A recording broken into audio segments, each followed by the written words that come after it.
Doctor Mohan Yadav सरकार के द्वारा 1 साल का कार्यकाल पूर्ण करने पर इस कार्यकाल को भाजपा इसे ऐतिहासिक बता रही है, तो वहीं पर कांग्रेस इसे धोखा व छल कपट की सरकार बताकर घेरने की तैयारी कर रही है। शुक्रवार को पूर्व मंत्री एवं कसरावत के विधायक सचिन यादव ने प्रेस वार्ता आयोजित करते हुए भाजपा सरकार के कार्यकाल पर सवाल उठाए। उन्होंने कानून व्यवस्था, बेरोजगारी, किसानों को समय पर खाद, बीज, बिजली नहीं मिलने जैसे मुद्दों पर घेरा। वहीं पर सरकार ने यहाँ पर चुनाव में जो वादे किए हैं उसे झूठे व खोखले साबित किए गए हैं।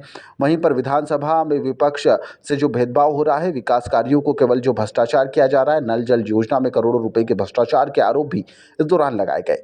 वहीं पर उन्होंने कांग्रेस पार्टी के द्वारा प्रदेश सरकार के वादा खिलाफी के खिलाफ, जन विरोधी नीतियों के खिलाफ 16 दिसंबर को प्रदेश सरकार के खिलाफ प्रदर्शन की भी बात कही। वहीं पर प्रदर्शन में प्रदेश के सभी जिलों में कांग्रेस जन इसमें शामिल होंगे।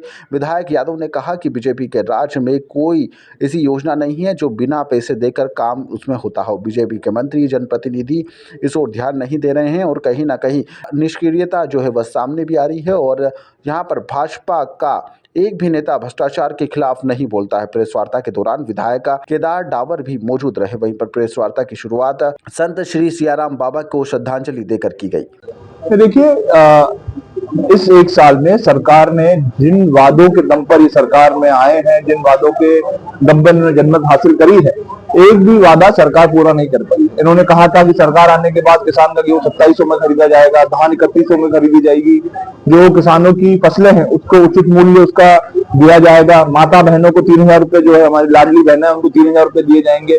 ऐसे तमाम तरह के वादे और नारे जो है भारतीय जनता पार्टी ने सरकार चुनाव के दौरान दिए थे, लेकिन अपनी आदत की तरह चुनाव होने के बाद उन सारे वादों को एक जुमले के रूप में जुमला कह करके उन सभी वादों से ये सरकार मुकरने का काम कर रही है। लेकिन हम और हमारी पार्टी ने तय करा है कि जो सरकार कुंभकर्ण की नींद सोई हुई है, सरकार को हम जगाने का काम करेंगे और 16 तारीख को हम विधानसभा का घेराव करके वो तमाम जो वादे सरकार ने मध्य प्रदेश की जनता से किए थे, उन वादों को पूरा करने के लिए सरकार को हम लोग मजबूर करने का। प्रदेश के विकास में बजट तैयार किया जाता है, उसमें विधायकों की राजकुमारी वगैरह होती है। देखिए, दुर्भाग्य है कि लगातार हमने देखा विशेष रूप से भारतीय जनता पार्टी के शासनकालों में कि जो विपक्ष के जो विधायक साथी होते हैं उनके साथ बड़ा भेदभाव होता है। अभी ताजा उदाहरण है कि अभी सरकार ने जितने सत्ता पक्ष के लोग हैं उनसे उनकी विधानसभा के विकास कार्यों के लिए कार्य योजना बनाने के लिए कहा गया, लेकिन विपक्ष के साथियों के साथ इस प्रकार का कोई भी चर्चा उनके साथ नहीं हुई है।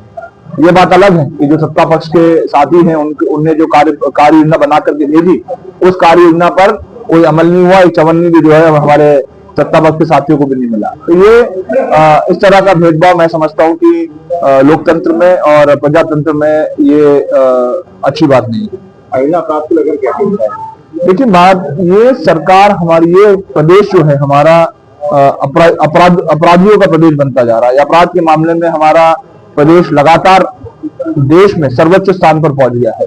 चाहे महिलाओं के अपराध की बात करें, जहां पर आए दिन शोषण की और बलात्कार की घटनाएं हमारे सामने आती है, सामूहिक दुष्कर्म की घटनाएं सामने आती हैं।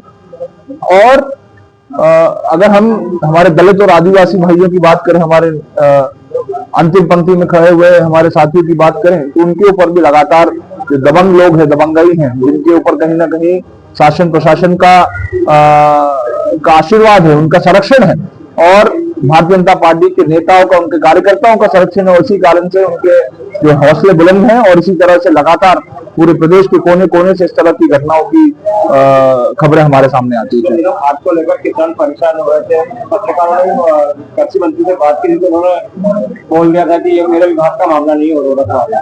देखिए, ये बड़ा दुर्भाग्य है कि आज हमारे प्रदेश की जो आबादी लगभग 70 से 80% आबादी हमारी खेती किसानी से जुड़ी हुई है और किसान को उसकी आवश्यकता के अनुसार, उसके समय के अनुसार अगर उनको खाद ना मिले, बीज ना मिले, बिजली ना मिले, सिंचाई का पानी ना मिले, तो ये प्रदेश के लिए और प्रदेश के अन्नदाताओं के लिए बड़ा दुर्भाग्य है। हमने पिछले दिनों देखा और हमारे मीडिया के साथियों ने भी इसको प्रमुखता से उठाया कि किस प्रकार से खाद लेने के लिए लाइन में लगे हुए हमारे किसान साथी, उसके हृदयघात के कारण उसकी मृत्यु हो जाती है। लेकिन सरकार अपनी गलतियों से ना तो सबक सीख रही है और ना ही उसमें कोई सुधार करना चाहती है। जो तैयारी बोनी के सीजन के पहले होनी चाहिए वो तैयारियां नहीं होती है और उसी का परिणाम होता है कि इस तरह की घटनाएं घटती हैं और इस तरह से हमारे किसान साथियों को खाद्य किल्लत और बाकी आदानों की दिक्कत के लिए उनको समस्याओं का सामना करना पड़ता है। नल जल योजनाओं में